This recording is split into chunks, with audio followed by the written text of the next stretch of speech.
welcome to Just Jesus with me, Carissa, and my year Bible. Got up early this morning, even though I didn't want to. I'll be honest, a lot of the time I don't want to get up early, but I just have a hunger for more of God, and I really want to meet with Jesus, and I want more of him in my life. So I'm going to just make myself do it, just like how I'm sure a lot of you, when you weren't in lockdown, got up early. If you have a bank job or you have a job in a supermarket or somewhere that you have to get up really early, like the milkman, you have to get up early because it puts money in your bank and food on your table.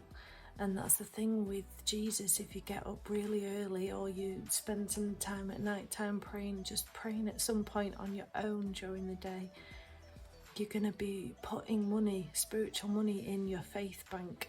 And that's what this is about, because I really want to know God more. I've been a Christian for like 18 years and I just feel like I haven't even scratched the surface. I just want more of God. And the story that I've been reading today is all about just letting Jesus do it. So today we're just going to look at how we face situations in our lives where we try and do it on our own, but actually just let Jesus do it, because he does it far better than we do. So today I'm going to read in John chapter 5, and it just carries on from where we left off. Afterward, Jesus returned to Jerusalem for one of the Jewish holy days. Inside the city, near the sheep gate, was the pool of Bethesda, with 5 covered porches. Crowds of sick people, blind, lame or paralysed, lay on the porches. One of the men lying there had been sick for 38 years. When Jesus saw him and knew he had been ill for a long time, he asked him, "Would you like to get well?" "I can't, sir," the sick man said, "for I have no one to put me into the pool when the water bubbles up. Someone always gets there ahead of me." Jesus told him, "Stand up, pick up your mat and walk." Instantly, the man was healed. He rolled up his sleeping mat and began walking. But this miracle happened on the Sabbath, so the Jewish leaders objected. They said to the man who was cured, "You can't work on the Sabbath. The Lord doesn't allow you to carry a sleeping mat." But he replied, "The man who healed me told me, 'Pick up your mat and walk.'" "Who said such a thing as that?" they demanded. The man didn't know, for Jesus had disappeared into the crowd.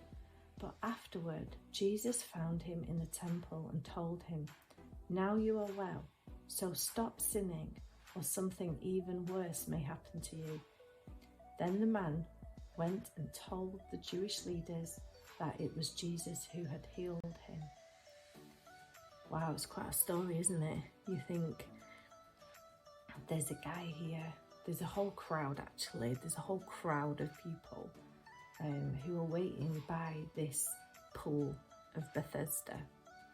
And it says there in verse 3, crowds of sick people lay there on porches, it's like mats, because they believed that the waters got stirred by an angel, and that the first person who gets put in the water gets healed. So it's a bit like Lourdes or, something else like that. There's certain places where people think it's like a special holy place, and this was one of them places. But this guy, obviously, he'd just given up hope. He had no one to put him in the water. He was probably feeling really sorry for himself, and he had absolutely come to the end of himself. And Jesus just goes straight up to him, chats to him. He finds out he's been ill for 38 years, and he says, "Do you want to get well?" Now that sounds like a weird question to ask, but sometimes when you've been ill for so long, it becomes like part of your identity.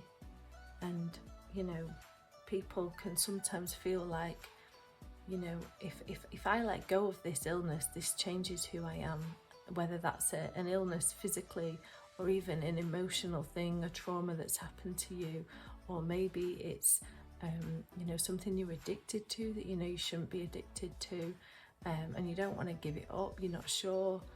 So Jesus just checks with him first, "You want to get well?" And this guy's like, "But I can't, because I can't get in the water."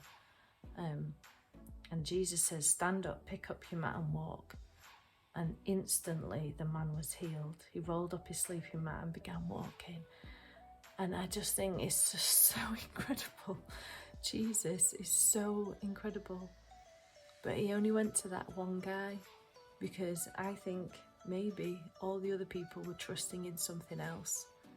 And so I just want to encourage you today, whatever you're facing, whatever problem, whatever mountain that seems absolutely impossible, just go to Jesus. Just trust in Jesus. Just let Jesus do it. You can't do it on your own. You can't trust in someone else to do it for you. And you've got to stop thinking that that is who you are. You are not that thing. You are not that illness. You are not that addiction. You are not that trauma. You are a child of God. You are loved by God. And Jesus has chosen you, and he's speaking to you today to say, just let Jesus do it. Just let him do it. Will you let him do it? Or will you keep on trying to do it yourself? But notice that later on in the story, this guy, he goes back to the temple and he's chatted to the Pharisees, and Jesus finds him again and he said, stop sinning or something else worse might happen to you.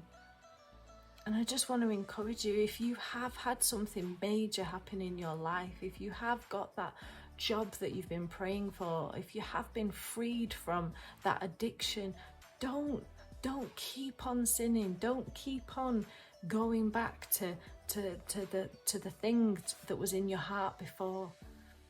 Jesus wants to change not just your situation, but he wants to change your heart. Now, this guy was willing for his situation to change, but he wasn't willing for his heart to change because he kept sinning. And Jesus had to go back to him and say, stop sinning.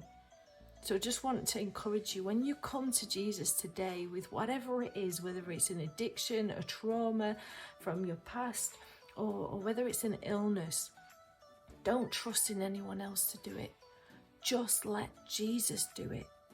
And don't just ask him for the circumstance to change. Give him your heart as well. Let him change your heart with it. Because Jesus wants to set you free completely. He wants to change your life. He wants to change your circumstances and change your heart. So today, just let Jesus do it. Just pray and ask him to come into those situations, whatever it is, and give him your heart as well. I'm going to be praying for you. Please message me if you want to chat about anything, or if you want me to pray for you about anything. See you next time. If you want to watch any more videos like this one, then please just subscribe or follow us. And if you want to know any more about Jesus, or you want to get in touch with us about anything, then please go to our website, makejesusknown.com.